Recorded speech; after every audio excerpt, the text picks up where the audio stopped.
Hello, and thank you for taking the time to review my presentation.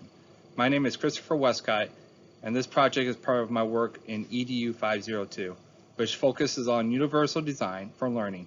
Today, I'm going to walk you through an authentic formative assessment I designed specifically for a manufacturing onboarding context. I've titled it the First Shift Simulation. The goal behind this project was to move beyond passive safety training and instead offer a real-world, hands-on experience that reinforces key safety practices while being flexible enough to support different learners and environments. This slide introduces the assessment activity. It's a scenario-based onboarding task designed to simulate an actual first shift on the production floor rather than simply reading policies or watching safety videos. Learners are placed in a realistic situation where they must apply what they've learned in a meaningful way. The primary objective is to help them initialize safety expectations by observing, identifying, and correcting unsafe conditions, just like they would in the real production setting. Working in teams, they'll investigate an environment, document safety violations like missing PPE, trip hazards, or improper storage, and then present a corrective action plan to a supervisor or facilitator. The experience ends with a self-reflection piece, allowing learners to think critically about what they've observed, how they collaborated, and how the activity has shaped their awareness of the workplace safety. This slide breaks down the logistics of the activity. First, learners will either participate in a live walkthrough of the plant floor or view a 360-degree virtual video tour. I include the flexibility to make the activity work in both in-person and remote formats, supporting a wider range of accessibility needs. After observing the environment, learners team up in a small group of about 2 to 4 members. Their task is to complete a structured hazard checklist. This can be done digitally using Word or Google Docs, or on a paper depending on preferences and facility resources. Once they've gathered their findings, they'll prepare a short presentation proposing corrective actions. This presentation can be delivered live or submitted on a recorded video, giving learners choice and control over how they share their work.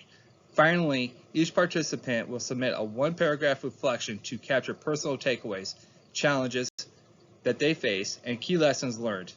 Tools like Microsoft Teams and PowerPoint are used to streamline collaboration and submission.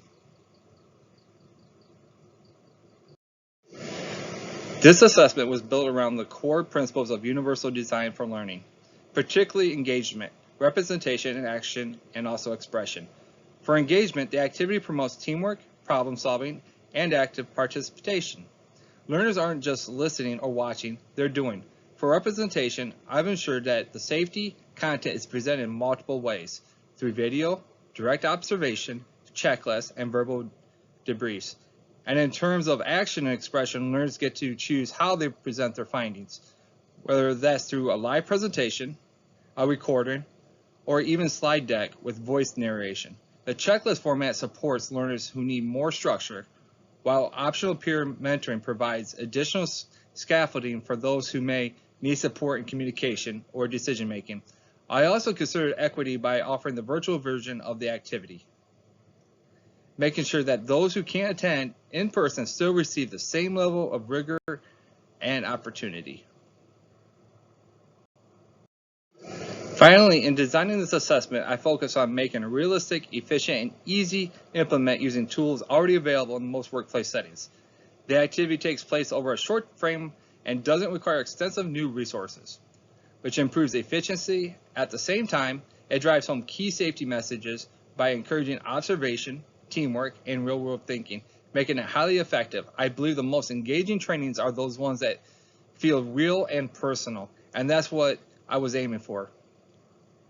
This version is a revision of the original concept I submitted for Activity 3.1. Based on feedback, I made it more inclusive by adding virtual options and clarifying the steps and tools needed. I also added more scaffolding for learners who might struggle with open-ended tasks, which ties directly into the principle of UDL.